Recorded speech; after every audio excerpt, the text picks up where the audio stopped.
Hello दोस्तों, my YouTube channel Swar academy super TET में आप लोग का स्वागत है। तो दोस्तों आज हम लोग शिक्षक पात्रता परीक्षा सीटेट 2023 का न्यू क्लास देखेंगे दोस्तों। और यह क्लास पर्यावरण से संबंधित है, जो क्लास 3, क्लास 4 और क्लास 5 से संबंधित जो भी दोस्तों सीटेट में क्वेश्चन पूछा जाता है वहाँ से दोस्तों ये टॉपिक लिया गया है।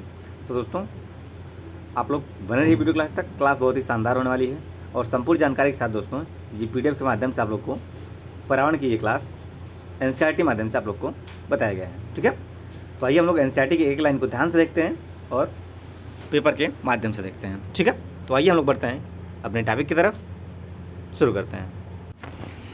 तो दोस्तों यहाँ से हम लोग न्यू टॉपिक हाथी से जुड़े रोचक तथ्य के बारे में दोस्तों जानकारी हासिल करेंगे। तो आइए हम लोग देखते हैं हाथी से जुड़े रोचक तथ्य। ठीक है, तो दोस्तों यहाँ इस पॉइंट में बताया गया है कि एक बड़ा हाथी एक दिन में 100 किलोग्राम से ज़्यादा पत्ते और झाड़ियाँ खा लेता है। तो दोस्तों एक बड़ा हाथी जो है एक दिन में 100 किलोग्राम से ज़्यादा पत्ते और झाड़ियाँ खा सकता है।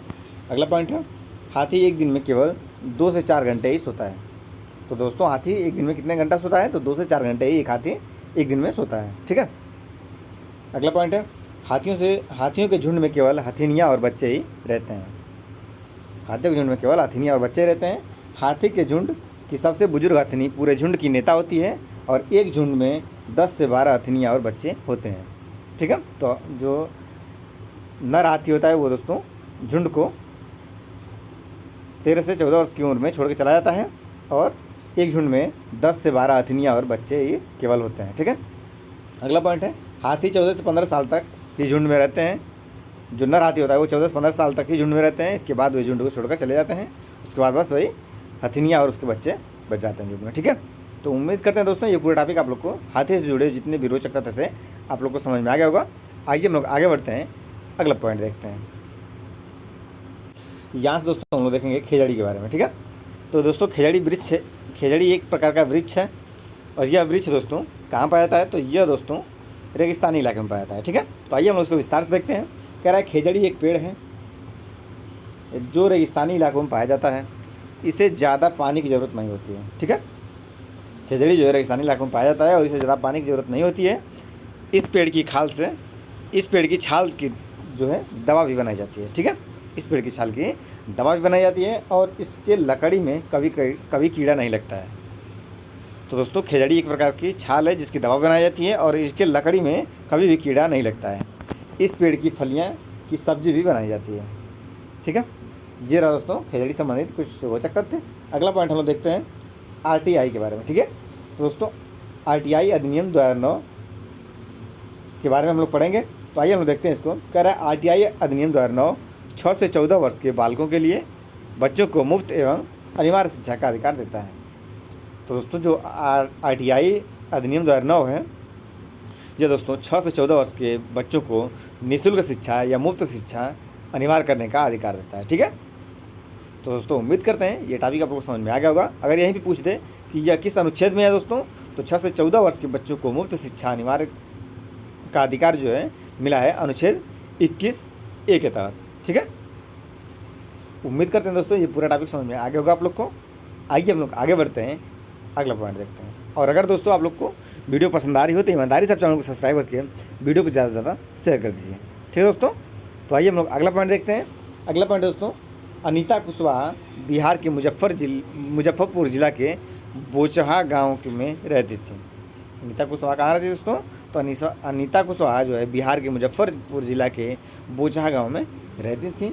आइए हम लोग आगे बढ़ते हैं, अगला पॉइंट देखते हैं। यहाँ से दोस्तों हम अगले टॉपिक की तरफ बढ़ेंगे और हम लोग देखेंगे चींटी के बारे में। ठीक है, तो आइए हम लोग चींटी के बारे में विस्तार से पढ़ते हैं। कह रहा है चींटियाँ चलते समय ज़मीन पर कुछ ऐसा छोड़ती हैं जिसे सूंघ कर पीछे आने वाली चींटियाँ को रास्ता मिल जाता है। आप लोग देखे होंगे चींटियाँ चलती हैं जब तो वो एक लाइन में चलती हैं। ठीक है, तो दोस्तों लाइन में चलने का कारण क्या है? तो ज़मीन पर चलते समय वो ज़मीन पर कुछ ऐसा गंध छोड़ती हैं जिसे सूंघ कर आने वाली चींटियाँ उसके पीछे चलती हैं। ठीक है, आने वाली चींटियों को रास्ता मिल जाता है, इसलिए हम लोग देखते हैं कि चींटियाँ हमेशा एक लंबी कतार में क्रमबद्ध चलती हैं। ठीक है, दोस्तों उम्मीद करते हैं ये पूरा टॉपिक आप लोग समझ में आ गया होगा। आइए हम लोग बढ़ते हैं अगले टॉपिक की तरफ। अगला टॉपिक है दोस्तों मच्छर। ठीक है, तो हम लोग देखते हैं मच्छर के बारे में।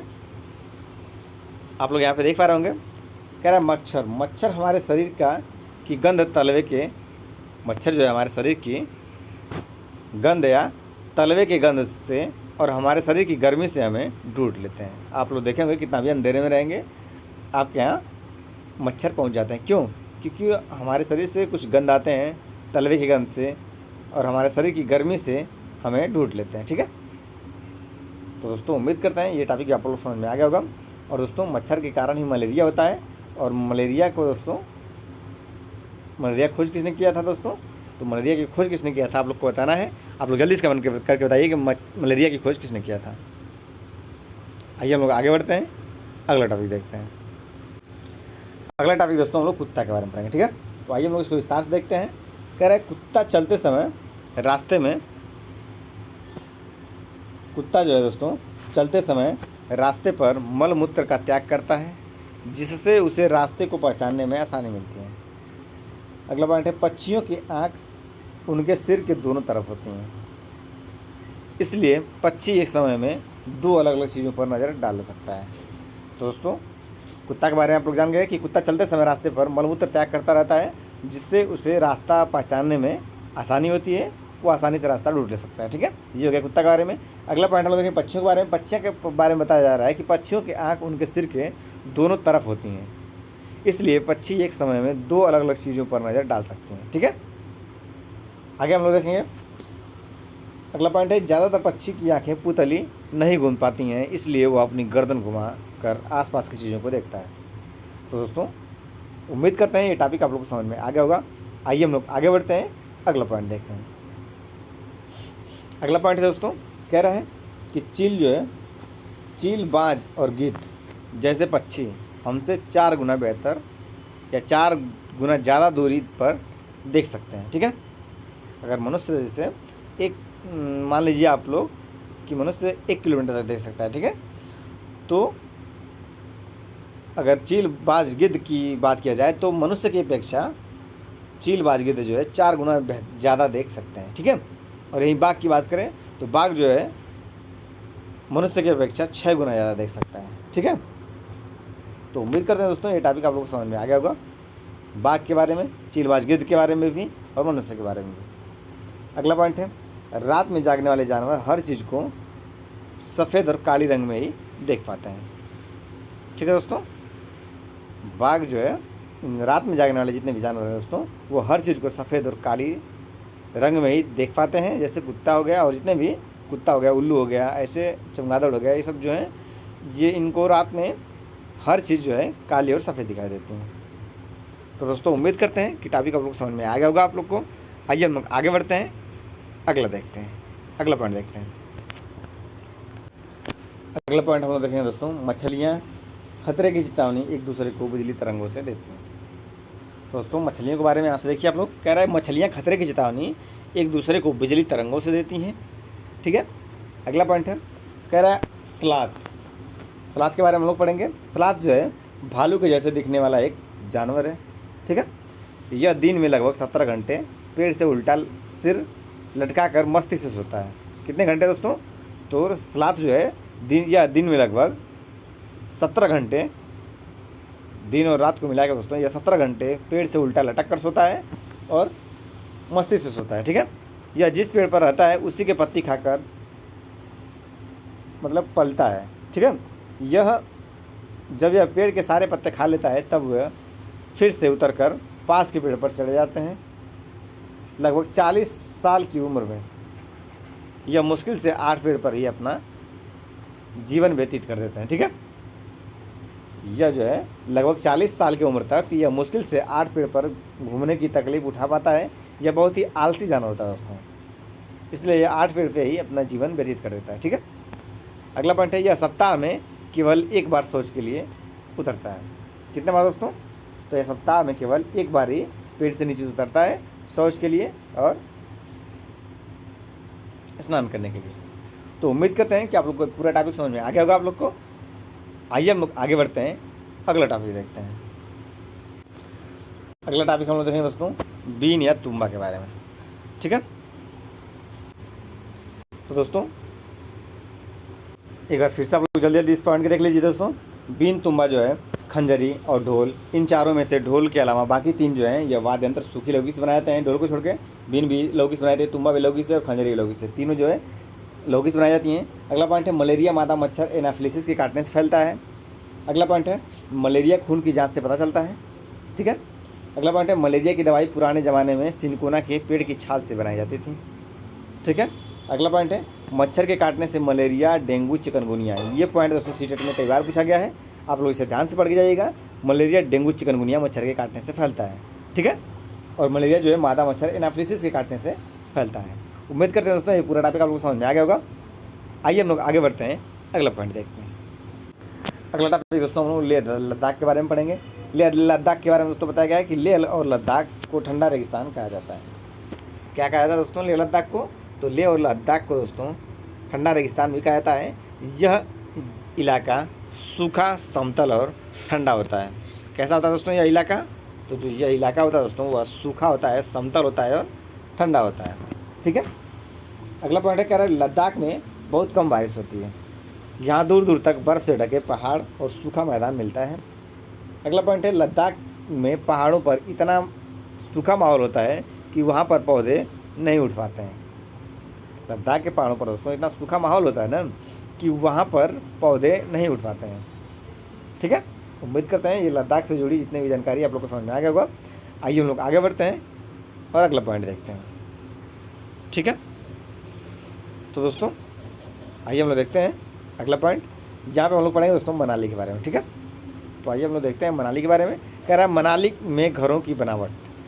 दोस्तों आपको बताना है कि मनाली में घरों की बनावट कैसी होती है। तो आइए हम लोग इसको विस्तार से देखते हैं। कह रहा है मनाली एक पहाड़ी इलाका है। क्या है दोस्तों मनाली? तो मनाली एक पहाड़ी इलाका है। यहाँ बारिश बहुत होती है और बर्फ़ भी बहुत पड़ती है। यहाँ के मकान पत्थर या लकड़ी से बने होते हैं। ठीक है। कैसे बने होते हैं यहाँ के मकान? तो ये मनाली में जो मकान बने होते हैं वो पत्थर और लकड़ी से बने होते हैं। ठीक है। और यहाँ पे बर्फ़ भी बहुत ज़्यादा पड़ती है और यह एक पहाड़ी इलाका है। अगला पॉइंट है श्रीनगर। ठीक है। श्रीनगर को आप लोग ध्यान से देखिए। कह रहा है श्रीनगर में चाय में इलायची और बादाम डालकर पीते हैं। वहाँ के चाय को कहवा चाय भी कहा जाता है। ठीक है। तो श्रीनगर के लोग दोस्तों चाय में इलायची और बादाम डालकर पीते हैं और वहाँ के चाय को कहवा चाय भी कहते हैं। अगला पॉइंट है दोस्तों केरल के बारे में। तो दोस्तों केरल के बारे में देखते हैं दोस्तों। कह रहा है टैपियोका। टैपियोका कहाँ पाया था दोस्तों? तो टैपियोका एक प्रकार का फल है। क्या है टैपियोका? तो टैपियोका एक प्रकार का फल है जो केरल में उबाल कर खाया जाता है। ठीक है।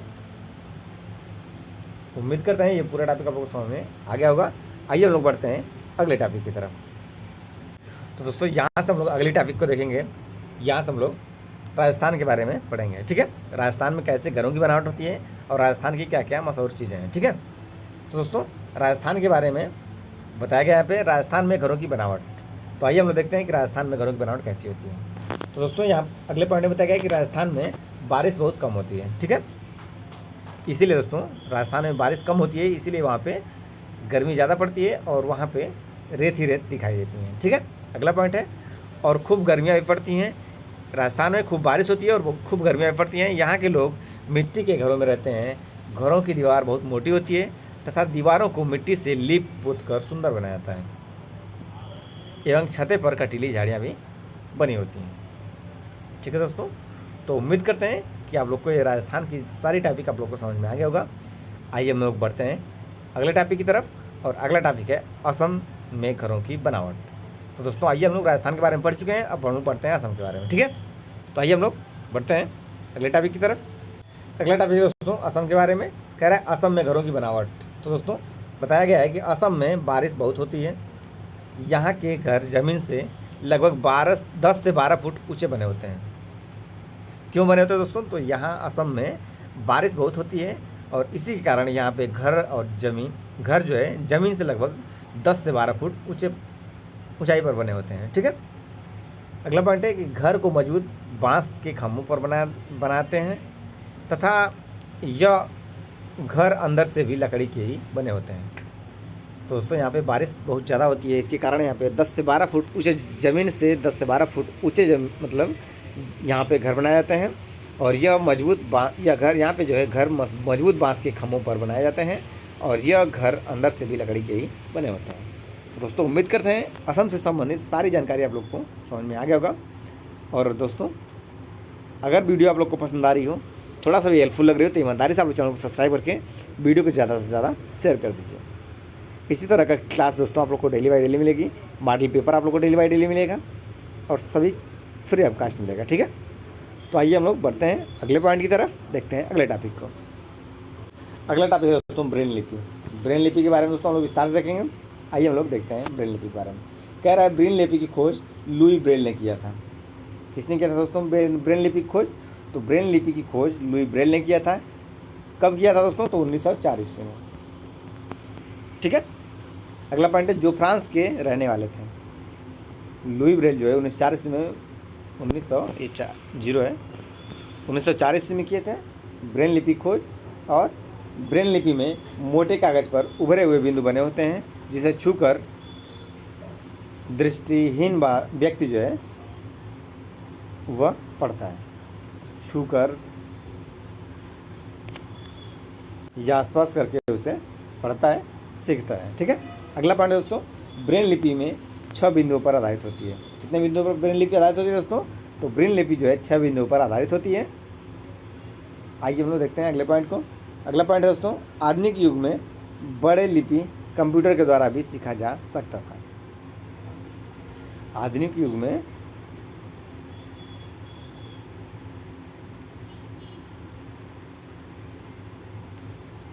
बड़े की जगह पे दोस्तों यहाँ पे ब्रेन होना चाहिए। आधुनिक युग में ब्रेन लिपि जो है कंप्यूटर्स के द्वारा भी सीखी जा सकती हैं, ठीक है। अगला पॉइंट है मैना एक ऐसा पक्षी है। मैना के बारे में यहाँ से बताया गया दोस्तों। यह पॉइंट कई बार पूछा गया सीटेट में। मैना एक ऐसा पक्षी है जो दोस्तों अपनी गर्दन को झटके के साथ आगे पीछे कर सकती है या करती है, ठीक है। मैना एक ऐसा पक्षी है जो अपनी गर्दन को झटके से आगे पीछे कर सकती है। और दोस्तों यहीं पे अगला पॉइंट है उल्लू अपनी गर्दन को पीछे तक घुमा सकता है। उल्लू एक ऐसा जीव है जो दोस्तों अपनी गर्दन को 360 डिग्री पे घुमा सकता है, ठीक है। तो दोस्तों उम्मीद करते हैं आप लोग को ये पूरा टॉपिक समझ में आ गया होगा। आइए हम लोग आगे बढ़ते हैं, अगले टॉपिक की तरफ चलते हैं। अगला पॉइंट है दोस्तों कह रहा है मशहूर कलाकार विष्णु चिंचालकर इंदौर मध्य प्रदेश के रहने वाले थे। मशहूर कलाकार विष्णु चिंचालकर इंदौर मध्य प्रदेश के रहने वाले थे। वे सूखे पत्तों से बढ़िया चित्र बनाते थे। कौन दोस्तों? मशहूर कलाकार विष्णु चिंचालकर, यह इंदौर मध्य प्रदेश के रहने वाले थे और वे सूखे पत्तों से दोस्तों बढ़िया चित्रकारी करते थे, बढ़िया चित्र बनाते थे, ठीक है। और यह जो है चूहों में देखने की क्षमता कम परंतु सूंघने, छूने तथा स्वाद लेने वाली क्षमताएं बहुत ही तीव्र होती हैं, इन्होंने बताया था, ठीक है। तो दोस्तों चूहे में जो देखने की क्षमता कम होती है परंतु सूंघने, छूने और स्वाद लेने की क्षमता बहुत ही तीव्र होती है। आप लोग इसको ध्यान से देख लीजिएगा क्योंकि यहाँ से भी क्वेश्चन कई बार के बने हैं। चूहे में देखने की क्षमता किस चीज़ की ज़्यादा होती है, ठीक है। तो सूंघने, छूने और स्वाद लेने की क्षमता चूहे में ज़्यादा होती है। उम्मीद करते हैं दोस्तों ये पूरा टॉपिक आप लोग को समझ में आ गया होगा। और दोस्तों आज का सेशन यहीं तक। उम्मीद करते हैं वीडियो आप लोग को पसंद आया होगा। और इसी तरह का एनसीईआरटी की पूरी लाइन आप लोग को प्लेलिस्ट में दोस्तों मिल जाएगी। आप लोग ध्यान से प्लेलिस्ट में जाकर पूरी वीडियो देख सकते हैं। और दोस्तों सभी विषयों के मॉडल पेपर आप लोग को प्लेलिस्ट में मिल जाएंगे। आप लोग वहाँ से जाके प्लेलिस्ट में सभी वीडियो देख सकते हैं। और दोस्तों इसी तरह का क्लास आप लोग को डेली बाय डेली मिलता रहेगा और सभी विषयों के मॉडल पेपर मिलते रहेंगे। तो दोस्तों मिलते हैं अगले वीडियो में, तब तक के लिए थैंक्स फॉर वॉचिंग। जय हिंद।